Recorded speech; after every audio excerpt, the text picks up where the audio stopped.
الوادی کا کمہار اور ٹوٹی ہوئی بھٹی۔ واداں الوادی کی تپتی دھوپ میں ہارون نامی ایک شخص رہتا تھا۔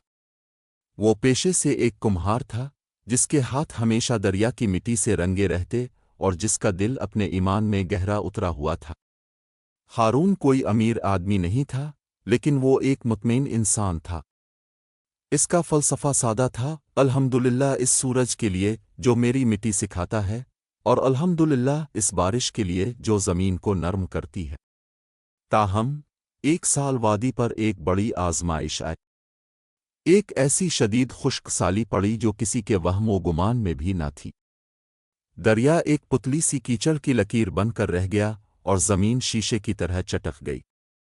ایک کمہار کے لیے پانی ہی زندگی ہے۔ اس کے بغیر مٹی بھری ہو جاتی ہے اور چاک تھم جاتے ہیں۔ شاہی فرمان۔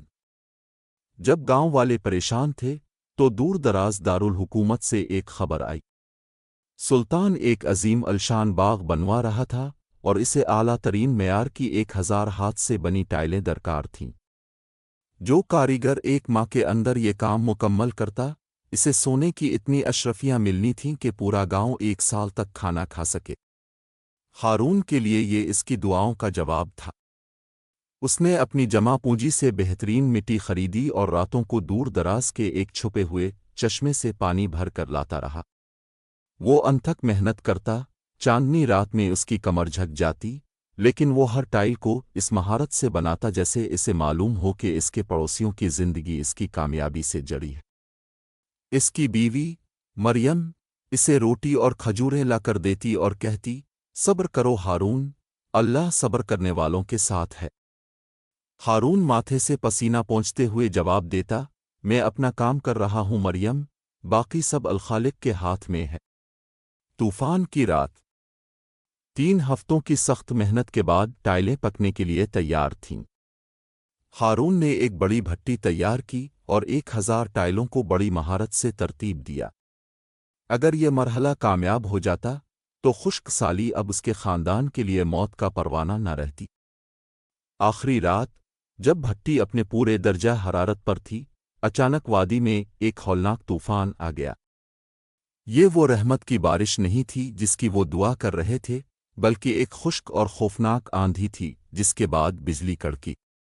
بجلی پاس ہی کے ایک کھجور کے درخت پر گری جو سیدھا ہارون کی بھٹی پر جا گرا۔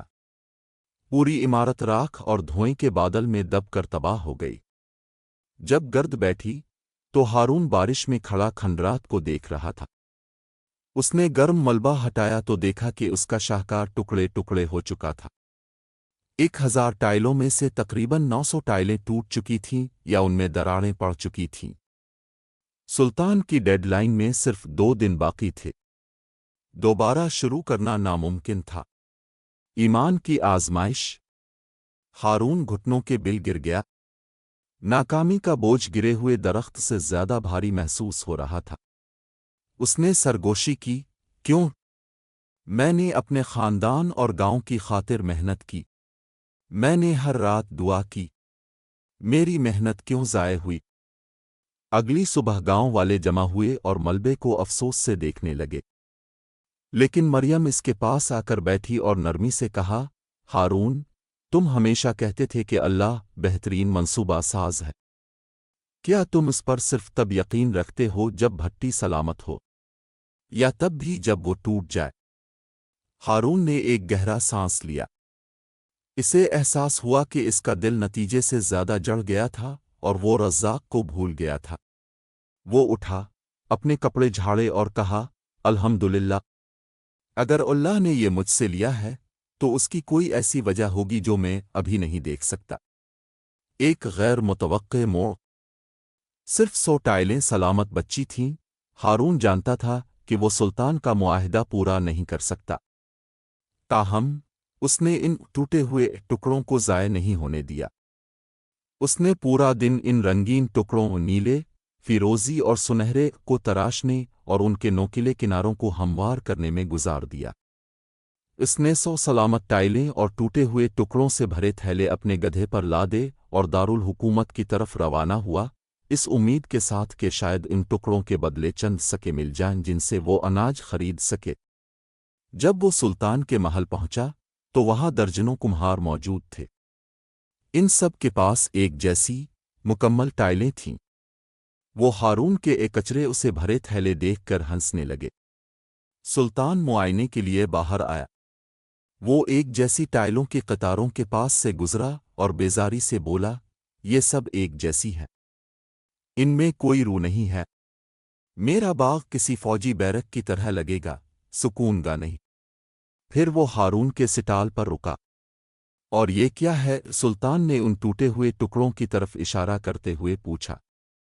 ہارون نے جھک کر سلام کیا، عالی جا، میرے پاس 1000 مکمل ٹائلیں تھیں، لیکن آسمان سے طوفان اترا، میرے پاس یہ کرچیاں بچیں۔ میں نے اپنا وقت انہیں تراشنے میں گزارا، کیونکہ ٹوٹ جانے میں بھی خوبصورتی ہوتی ہے، بشرطے کہ ہم اسے دیکھنے کے لیے تیار ہوں۔ سلطان نے وہ رنگین بے ترتیب ٹکڑے ہاتھ میں لیے اور انہیں سورج کی روشنی میں دیکھا۔ مکمل ٹائلیں بنانا آسان ہے، سلطان نے سوچتے ہوئے کہا، لیکن یہ اگر ہم ان ٹکڑوں کو دیواروں کے گارے میں جڑ دیں تو یہ روشنی کو ہزاروں زاویوں سے منعکس کریں گے، یہ جواہرات کے سمندر جیسا لگے گا۔ سلطان اپنے وزیر کی طرف مڑا، ان ایک جیسی ٹائلوں کو چھوڑو۔ اس تقدیر کی حکمت۔ ہارون صرف سونے کی اشرفیاں لے کر ہی وادی واپس نہیں آیا، بلکہ اسے شاہی معاہدہ بھی ملا کہ وہ پورے گاؤں کو موزیک کا فن سکھائے۔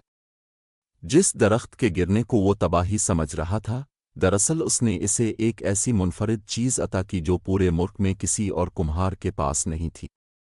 اس شام جب وادی میں پہلی ہلکی بارش شروع ہوئی، ہارون مریم کے ساتھ بیٹھا تھا۔ تم ٹھیک کہتی تھیں، ہارون نے مٹی کے گڑوں کو بھرتے ہوئے کہا۔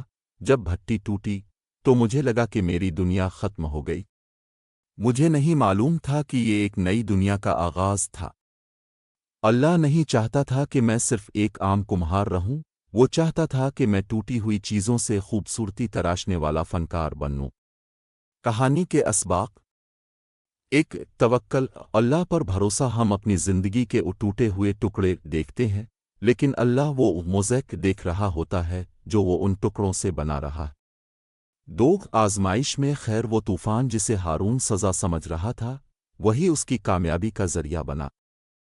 3 صبر صرف انتظار کا نام نہیں، بلکہ آزمائش کے دوران اپنا رویہ اچھا رکھنے کا نام ہے۔ 4 رضا الہی۔ اللہ کے فیصلے پر راضی ہونا انسان کے لیے وہ راستے کھول دیتا ہے جہاں دوسرے صرف دیواریں دیکھتے ہیں۔ کیا آپ چاہتے ہیں کہ میں اس کہانی کے کسی خاص حصے